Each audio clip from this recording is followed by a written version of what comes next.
Dans le cadre de toute réforme éducative, il est bon tout d'abord de voir d'où on vient et où on va avant de parler du contenu de la réforme proprement dite, des aspects méthodologiques. Il est bon de faire un petit détour sur un petit détour de type épistémologique et de se poser la question dans quel contexte s'inscrit la réforme en cours. Et donc je voudrais vous proposer d'étudier un petit peu les différentes façons de comprendre l'APC et de vous proposer quelques outils d'analyse pour mieux comprendre où vont les systèmes éducatifs aujourd'hui. Alors, d'où viennent les réflexions que je vais vous soumettre aujourd'hui? Eh bien, on peut dire qu'elles sont issues d'une approche empirique qui est liée d'une part à l'observation de systèmes éducatifs.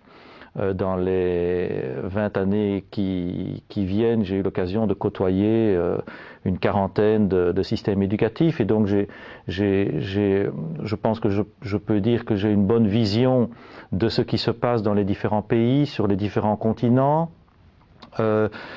Également les rencontres internationales, il y a également une étude de documents, tout ça, ça constitue, si vous voulez, les sources de cet exposé. Quand on parle d'APC, il me semble qu'il y a trois convergences qui ne sont contestées par personne. Autrement dit, trois dénominateurs communs à toutes les manières de comprendre l'APC. Première convergence, c'est que les contenus d'enseignement vont plus loin que les savoirs et les savoir-faire. Il y a une vingtaine d'années, on pouvait dire que ce qu'on apprend à l'école, ce sont des savoirs et des savoir-faire. Aujourd'hui, il y a d'autres contenus que l'évolution de la société impose d'aborder à l'école. Deuxièmement, personne ne nie non plus l'importance accordée au fait que l'élève est acteur de ses apprentissages. Ce n'est plus l'enseignant qui a le rôle central dans la classe, bien que ça reste un acteur incontournable, mais on dit que c'est l'élève qui est au centre des apprentissages, puisque c'est à l'élève que devra revenir l'essentiel de l'activité d'apprentissage. Et une troisième convergence qui est que le savoir agir en situation est valorisé. Donc tout le monde reconnaît aujourd'hui que l'école ne peut plus se passer d'évoquer, de mettre les situations complexes au centre des apprentissages. Maintenant, tout le monde n'est pas d'accord sur les priorités qu'il faut donner à certains types de situations.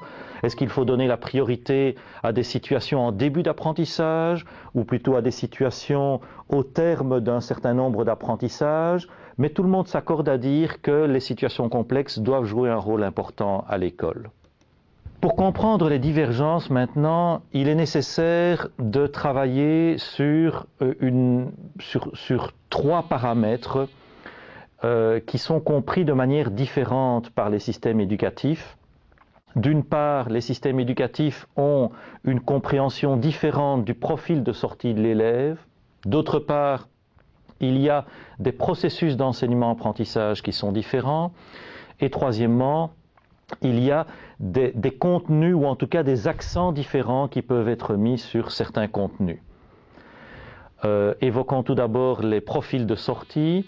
Vous savez qu'un profil de sortie détermine ce sur quoi l'élève va être évalué et un profil de sortie traduit des finalités différentes. On peut dire qu'il y a essentiellement trois types de profils de sortie que l'on peut évoquer. Tout d'abord, le profil qui est traditionnellement le plus connu est ce qu'on appelle un profil général ou un profil généraliste en termes culturels et cognitifs.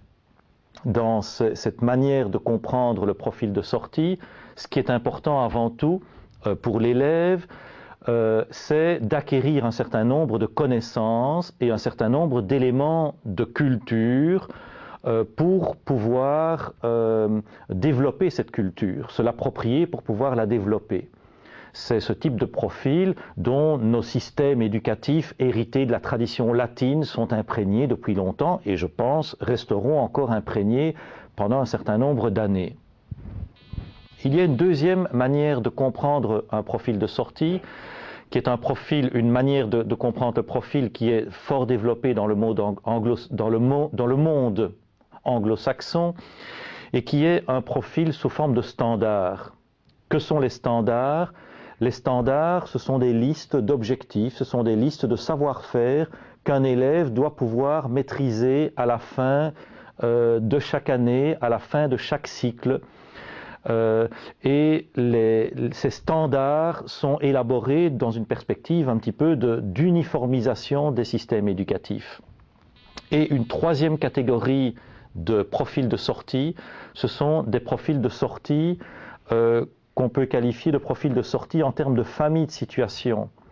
Et donc, dans cette manière de comprendre le profil de sortie, plutôt que de dire l'élève doit pouvoir maîtriser un certain nombre de connaissances et d'éléments de culture, ou plutôt que de dire l'élève doit pouvoir maîtriser un certain nombre de savoir-faire, les Anglais parlent de skills, eh bien ici, dans ce type de profil de sortie, on dit ce qui est important, c'est que l'élève doit pouvoir faire face à un certain nombre de situations complexes, qui sont des situations tantôt de la vie quotidienne, qui sont des situations complexes qui sont liées à la poursuite de la scolarité, à la poursuite des études, qui sont évidemment pour des formations professionnalisantes, également des situations de la vie professionnelle. Mais ce qui est important, c'est que l'élève puisse faire face à ces situations complexes.